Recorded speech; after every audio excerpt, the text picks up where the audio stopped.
கிருஷ்ணகிரி மாவட்டம் ஊத்தங்கரை அருகே உள்ள சித்தகவுண்டன் ஏரியின் தடுப்புச் சுவர் கடந்த 2 ஆண்டுகளாக சீரமைக்கப்படாததால் நீரை சேமிக்க முடியாமல் விவசாயிகள் அவதிக்கு ஆளாகி வருகின்றனர்.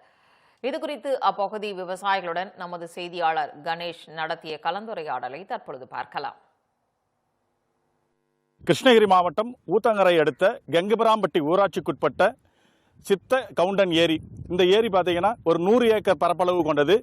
இந்த ஏரியை நம்பி ஒரு 500க்கும் மேற்பட்ட விவசாயிகள் விவசாயம் செய்து பிழைத்துக்கிட்டு வராங்க. இந்த ஏரியில் கடந்த 2 ஆண்டுகளுக்கு முன்பு பெய்த பெஞ்சன் புயல் காரணமாக இந்த ஏரியினுடைய தடுப்பு அணை தடுப்பு சுவர் உடைப்பட்டு வெள்ளத்தால் அடித்து செல்லப்பட்டது. அன்றிலிருந்து அந்த விவசாயிகள் மாவட்ட நிர்வாகத்திடமும் மற்ற அதிகாரிகளிடம் முறையிட்டு வருகின்றனர். ஆனால் இந்த ஏரியில் தற்போது 2 ஆண்டுகளாக தண்ணீர் சேமிக்க முடியாமல் விவசாயிகள் அவதி அடைந்து வருகின்றனர். பல்வேறு அதிகாரிகளை சந்தித்தும் நடவடிக்கை எடுக்கவில்லை என்ற ஆதங்கத்தையும் அவர்கள் தெரிவிக்கின்றனர். இது குறித்து இப்பகுதியில் உள்ள விவசாயி திரு சக்திவேலரிடம் கேட்போம். ஏரி 2 வருஷமா உடஞ்சிட்டு சார்.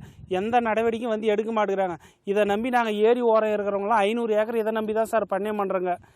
சுத்தமாக இந்த ஏரி சுற்றி பாருங்கள், வறட்சியாக இருக்குது. நாங்களும் எவ்வளவோ முறையிட்டுங்க, கலெக்டர்கிட்ட பெட்டிஷன் கொடுத்தங்க, எல்லாருக்கிட்டையும் சொன்னாங்க.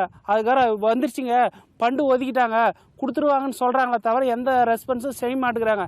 இதை நீங்கள் தான் கொஞ்சம் கவர்மெண்ட்டுக்கிட்ட சொல்லி எங்கள் நீர்வாரத்தை இது பண்ணணும். சுத்தமாக ஏரி உடஞ்சிட்டு கோடி, அதை ரெடி பண்ணி கொடுத்தா போதும். அதுக்காக எலெக்ஷன் வந்துருச்சு, இது வந்துச்சுன்னு தள்ளி போடாதீங்க. ரொம்ப அதுக்காக இது மேலே வறட்சி அதிகமாக இருக்கும். நாங்கள் இதை நம்பி ஏரி ஓரம் இருக்குறோங்க விவசாயிகள். இதுக்கு நீங்கள் தான் கவர்மெண்ட் நல்ல நடவடிக்கை எடுக்க வேணும். சித்தகவுண்டன் ஏரிக்கு உட்பட்ட விவசாயிகள் கடந்த 2 ஆண்டுகளாக தண்ணீரை சேமிக்க முடியாமல் அவதியடைந்து வருகின்றனர். தடுப்பு சுவரை உடனடியாக அமைத்து கொடுத்து ஏரியில் உள்ள தண்ணீரை சேமிக்க மாவட்ட நிர்வாகம் நடவடிக்கை எடுக்க வேண்டும் என கோரிக்கை வைக்கின்றனர். தமிழ் ஜனம் செய்திகளுக்காக கிருஷ்ணகிரியிலிருந்து கணேஷ்.